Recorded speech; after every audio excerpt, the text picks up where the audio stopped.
What's a parasite like you doing here? Get out right now or I'm calling the police. In the living room, where the firelight flickered softly, my biological sister, Charlotte Hayes, spat those words at me. In her hand was the luxury brand glass I had given her as a Christmas present last year. Inside it swirled a vintage wine that had been aging for years in my mountain lodge's cellar, a bottle worth several $1,000s. Her lips glistened sensually, stained with that expensive liquid. My name is Natalie Brooks, 38 years old. I built my real estate business from the ground up and succeeded, now living a life free from financial hardship. At work, I've always prided myself on making calm, realistic decisions. This place is my sanctuary, a haven I poured my heart and soul into creating.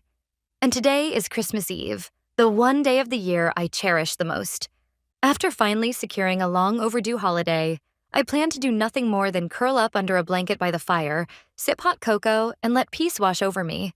My idea of pure luxury. But as I drove up the private road leading to my mountain lodge, a familiar car caught my eye. Parked in the guest space was Charlotte's white luxury SUV, the very one I was still paying off for her. Next to it sat another vehicle, a snow-covered sedan that had to belong to Liam's parents. An uneasy chill stirred in my chest. I had told no one about this trip. Sure, I had given Charlotte the code to the emergency key box beside the front door, but only for true emergencies. Never, in my worst imagination, did I think she'd barge in uninvited with her husband's entire family to throw a party in my home. Slowly, I stepped out of my car and placed my hand on the heavy oak door at the entrance. It wasn't locked. The moment I pushed it open, it wasn't just the warm air from the fireplace that brushed against my face. Loud music, bursts of laughter, and the heat of several bodies tangled in revelry hit me all at once. In the living room were Charlotte, her husband Liam, and, unmistakably, his parents and siblings. 7 people in total lounged about as if this were their house. The coffee table was a mess of turkey bones and empty champagne bottles. Only their ridiculous Christmas sweaters reminded me what night it was supposed to be. Their coats lay tossed over the sofa, but what truly froze me in place was the sight above the fireplace. The framed photo of my parents, one I had treasured for years, had been pushed aside. In its place stood a large, smiling family portrait of Liam's parents. This was no simple party. I felt it in my gut. The room reeked of something unmistakable, the scent of people actually living there. Yes, it was the warm, stale smell of a household that had been occupied for days. Even when I stepped inside, they didn't notice me at first. Then, Liam, slouched arrogantly on the sofa, pointed in my direction, and the music came to an abrupt stop. His mother stood up in surprise. "Oh, you must be Natalie. You've returned much earlier than Liam said you would. How was your trip?" At her words, I frowned. Trip? At that moment, Charlotte emerged from the kitchen, holding a wine glass in her hand. When she saw me, her face twisted with irritation. And then, with the smell of wine clinging to her breath, she hurled those opening words at me. Charlotte's face was flushed red, a mix of alcohol and the glow from the fireplace. Her outburst froze the air in the room. The ones most stunned were Liam's parents. "Charlotte, how could you say such a thing? To your sister, the one who so kindly lent you this mountain lodge." In that instant, everything clicked into place. Charlotte and Liam had told them I was away on a long business trip overseas and fabricated a story that I had generously lent them the house for the holidays. They had deceived not only me, but even Liam's own parents. "I don't recall lending it to anyone," I said quietly, but loud enough for everyone to hear. "And I didn't go on any trip. This is my house." "What did you just say?" Liam's father turned toward his son, demanding an explanation. Liam stood frozen, his face pale as if he'd seen a ghost. "Yes, this is my house." I took a slow breath, filling my lungs with the icy mountain air. My fingers, trembling with anger, pressed into the pockets of my coat as I forced my voice to stay calm. "The police? Go ahead. Call them, if you dare." For a brief moment, fear flickered in Charlotte's eyes, but she quickly covered it with a defiant smile and snatched her phone from the table. "Fine, if that's what you want. I'll tell the police that this woman's trying to ruin our Christmas party." As her trembling fingers dialed the number, the room fell into an unnatural silence. Liam's family exchanged uneasy glances, realizing at last that this was no ordinary argument. About 20 minutes later, through the window, I saw the flash of red and blue lights reflecting off the snow outside the cabin. When I answered the heavy knock at the door, 2 police officers stood there, both looking earnest and professional. Their eyes swept over the chaotic scene inside before settling on me and Charlotte with clear suspicion. "We got a report? What exactly is going on here?" one of them asked. Seizing the moment, Charlotte raised her shrill voice. "It's her! She barged in out of nowhere and ruined our vacation. She's a stalker!" "She's my sister," I interrupted, keeping my tone calm and steady. "And this is my house. They entered the property without my permission." The 2 officers exchanged puzzled looks. "That's a lie. This is our house," Charlotte screamed, her voice cracking. I sighed softly and opened the briefcase I always carried for work. From inside, I pulled out several documents: the deed proving ownership of the lodge, property tax receipts, and my identification. Without a word, I handed them to one of the officers. He examined each page carefully under the beam of his flashlight. "Those are fake. Obviously fake," Charlotte shrieked. But the officer's expression didn't change. After a moment, he looked up, handed the documents back to me, and turned a stern gaze toward Charlotte and Liam. "Ma'am, if these documents are legitimate, this property belongs to Natalie Brooks, this lady here. That means you and your family are staying here without her consent. Under Colorado law, this could constitute unlawful trespassing." At his words, the color drained from Charlotte's face. At the same time, Liam's mother collapsed weakly onto the floor. "Oh, my goodness. We were deceived by our own son and his wife. I'm so terribly sorry." She apologized sincerely to me, her voice trembling with guilt. I accepted her apology quietly, then spoke firmly, without hesitation. "Thank you for your words. However, whether you were deceived or not is no longer the issue for me. As a matter of fact, your family occupied my most private space without my permission. And above all, because you were here, I endured the worst humiliation of my life, being insulted by my own sister in my own home. For that reason alone, I can no longer keep you in this house." Liam flailed, stammering, "Well, we were having Christmas." "Because we're family, we should be allowed to use it," Charlotte shouted as a last-ditch protest. "We're blood-related sisters." At that, the office shook his head in genuine disbelief. "Unfortunately, family ties are not a get-out-of-jail-free card for trespassing. Miss Brooks, what would you like us to do?" "Do you want them removed?" All eyes stabbed into me. Charlotte's eyes were wet with anger and humiliation. I stared back at her steadily, and for a moment I thought of our mother, who had died several years ago. "Charlotte is still naive and dreamy. Please support her so she doesn't go astray." Those had been my mother's last words. To honor that promise, I had supported Charlotte and the others all this time. I swallowed her wasteful spending and Liam's failures. It wasn't weakness. It was a sister's sense of duty to protect the only family she had in this world. But I had reached my limit. I nodded quietly. "Yes, I want all of them to leave my house immediately." "Then please pack your things," one of the officers said after a nod. The living room filled with despairing sighs and small curses. Amid that, I calmly took out my smartphone and unlocked it with my fingerprint. The blue-white glow of the screen illuminated my composed face. The movement of Charlotte and the others, who had reluctantly begun packing their belongings at the officer's prompting, stopped dead. Every gaze in the room was fixed on the smartphone in my hand.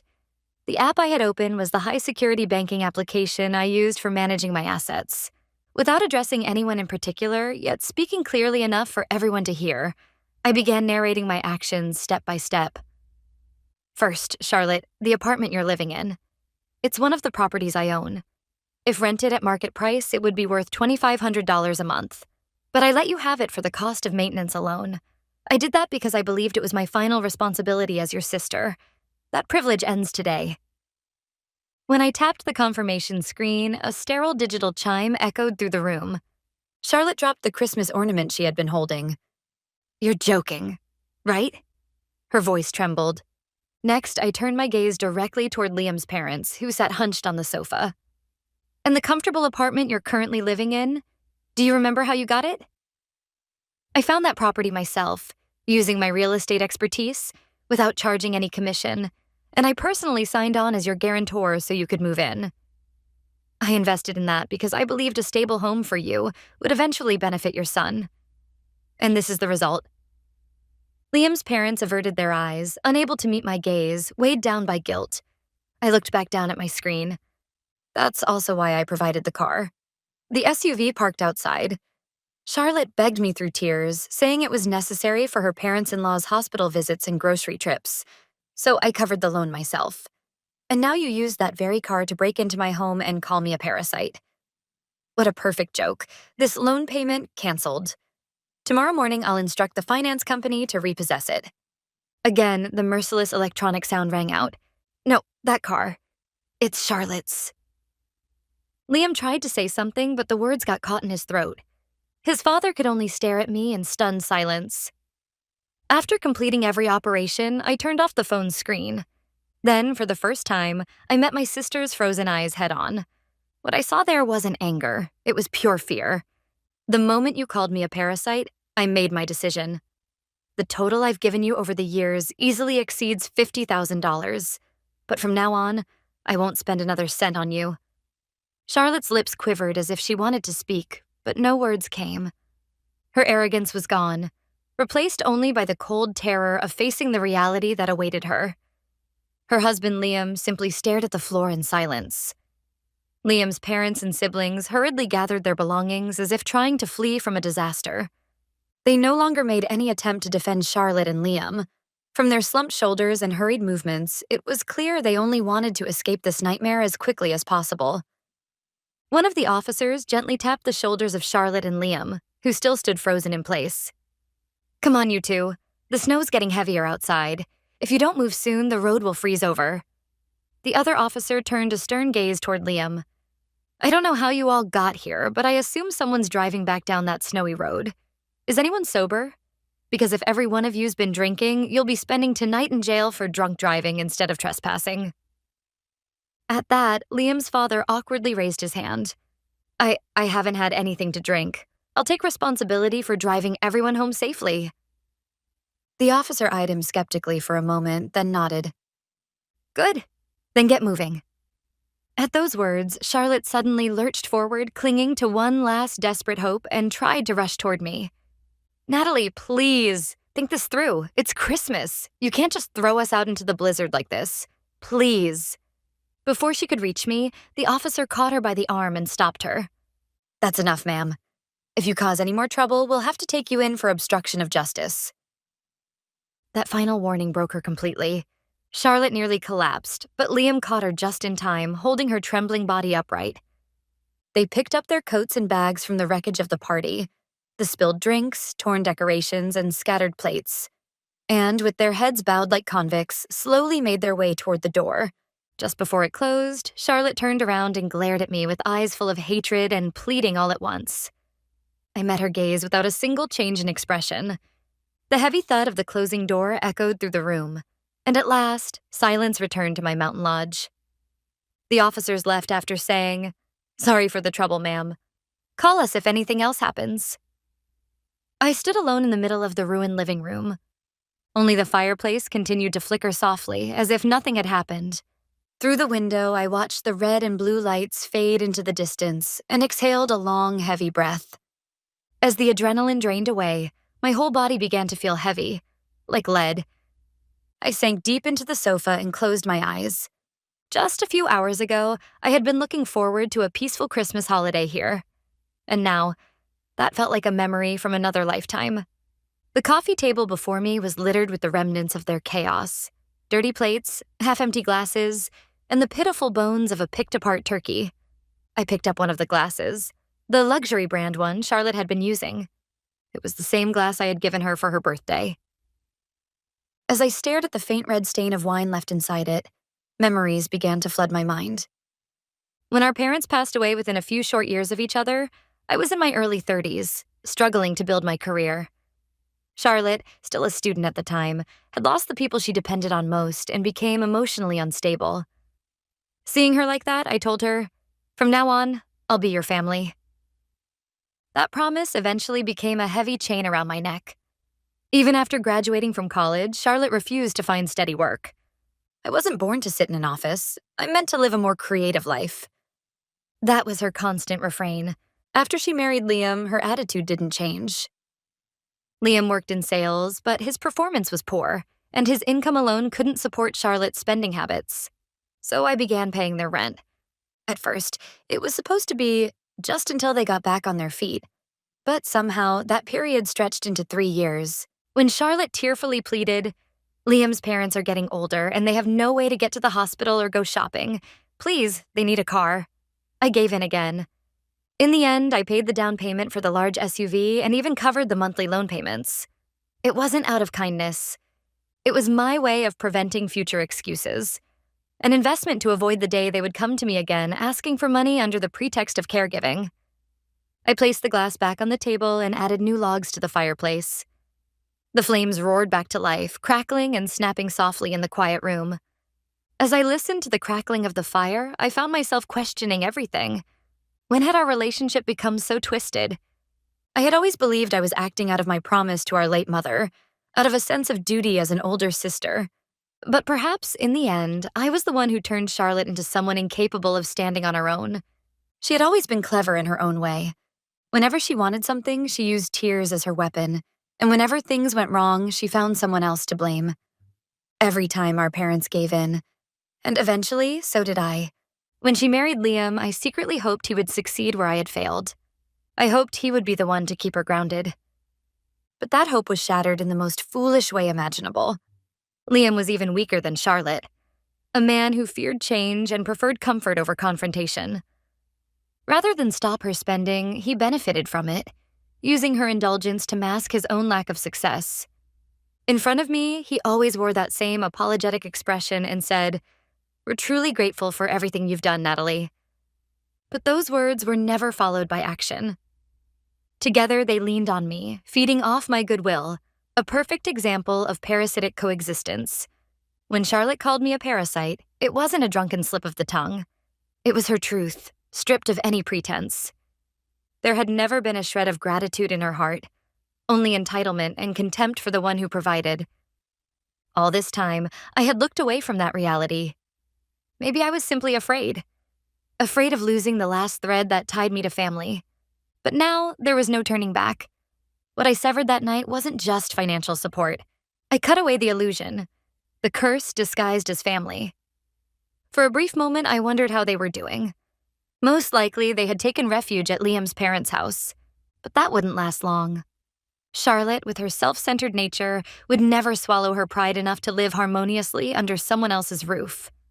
What awaited them now was a long, harsh reality, one where they would have to stand on their own 2 feet. Every bill I had once covered would come crashing down on them all at once. Rent, the car loan, and most of all, Charlotte's pride. The pride of a woman who had grown addicted to luxury without ever earning it. Her world would begin to crumble quietly, starting tonight. And I would be here, in the silent mountain lodge, simply watching it happen from afar. When Christmas morning arrived, it was as if that chaotic night had never existed. The mountains were wrapped in perfect stillness and endless white. My phone remained turned off. For the first time in years, I was beginning a true holiday. One free from interruption, free from obligation. I spent the following week secluded in the cabin, wrapped in quiet. I read while gazing out at the snow, cooked elaborate meals just for myself, and watched films at night with a glass of wine in hand. I tried not to think about Charlotte and the others. No, that's not quite right. There was no need to think about them anymore. Their future was no longer my concern. When the holiday ended and I returned to my office in the city, reality was already waiting for me. As I skimmed through the stack of reports piled on my desk, the internal phone rang. It was a call from the property management company that handled my rental units. "Miss Brooks, this is about Charlotte Hayes and her husband. We still haven't received their rent payment for this month, and we haven't been able to contact them." I glanced at the calendar. The payment deadline had already passed by 5 days. "I see," I said evenly. "Please proceed with the standard protocol outlined in the lease agreement. Issue the payment demand and eviction notice as scheduled. No extensions, no exceptions." "I understand." The voice on the other end carried a hint of hesitation. He probably knew that I had been renting the apartment to my sister and her husband at a heavily discounted rate. But I said nothing more and ended the call. That afternoon, I received an email from the auto finance company. The subject line read, "Vehicle repossession completed." I opened the attached file to find a photo of the white SUV parked on a snowy roadside, hitched to a tow truck. I dragged the email straight to the trash and returned to work. There wasn't a single drop of emotion in me. The gears of their collapse had begun turning faster, and far more precisely than I had imagined. A few days later, on Friday night, I was relaxing in my apartment when my phone lit up with an incoming call from an unknown number. Normally, I would have ignored it, but something in my chest stirred, and I pressed the answer button. "Hello?" "Natalie, it's me." A weak, strained voice came through the line. Charlotte's. It was the first time I had heard her voice since that night at the lodge. "What do you want?" My tone was cold. I could hear her inhale sharply on the other end. "How could you? That's cruel. You kicked us out, took the car. What are we supposed to do now?" Her voice grew more frantic with every word. "We're staying at Liam's parents' house, but it's unbearable. His mother throws insults at me every day, and Liam just blames me for everything." "You brought this on yourself," I said flatly. "You're facing the consequences of your own choices. It's not my concern." "It is your concern. You're the one who cut everything off. Don't you feel even a little responsible?" "Responsible? Don't make me laugh. I'm not your mother. You're 32 years old, Charlotte. Isn't it time you learned to take care of yourself?" That seemed to shatter what little pride she had left. "You don't understand," she screamed. "There's no way we can survive on Liam's salary alone. He's useless. He talks big, but he never gets promoted. He never provides." Then I heard it, a muffled male voice on the other end. "What did you just say?" It was Liam. Apparently, he'd been standing close enough to hear every word. "Wait," I heard Charlotte gasp. "But it's true. It's true because you burn through every dollar I make like water." Liam's shout was so loud it cut sharply through the line. "Whose fault do you think it is that we're living like this?" Their argument erupted in full force. Screaming, blaming, hurling accusations, the sound of two people tearing each other apart. I listened to their ugly fight without feeling a thing. Then, a loud crash echoed through the phone, something hitting the floor, and the call went dead. I quietly set my phone down on the table. The second movement of their collapse had begun. 2 more weeks passed after that call. Charlotte never reached out again. In the weeks following that stormy Christmas night, I remained in the mountain lodge, wrapped in peace and silence. My phone stayed off. The snow outside buried the noise of the city, and with it, every unpleasant memory. Meanwhile, their world was crumbling faster and more completely than I had expected. When I returned to the office after the holidays, the reports started coming in. Calm, factual, and relentless. The property manager wrote, "Eviction notice issued due to non-payment of rent." Charlotte was stripped of her lifestyle and scorned daily by her in-laws. And Liam finally has lost patience once my financial safety net, the illusion of stability, had vanished, leaving him face to face with his wife's extravagance and refusal to work. Rumor had it that Liam had officially filed for divorce. There was no alimony, no division of assets, because there was nothing left to divide. I merely watched it all unfold in silence. One day, as spring began to show its gentle face, I was at the lodge, which had long since regained its peace, when my phone rang. The number was unfamiliar, but I answered. "Natalie?" The voice on the other end was thin, frail, unrecognizable. It was Charlotte. "I'm sorry, I was wrong about everything. Please, just give me one more chance. We're sisters, aren't we?" I looked out at the calm spring scenery before me and drew in a slow breath. "Charlotte, I'll give you one last piece of advice." "What?" "The next time you find yourself in trouble, don't call me. Call the police officers like you did that night. Who knows, maybe this time they'll take your side." That was the last thing I ever said to her.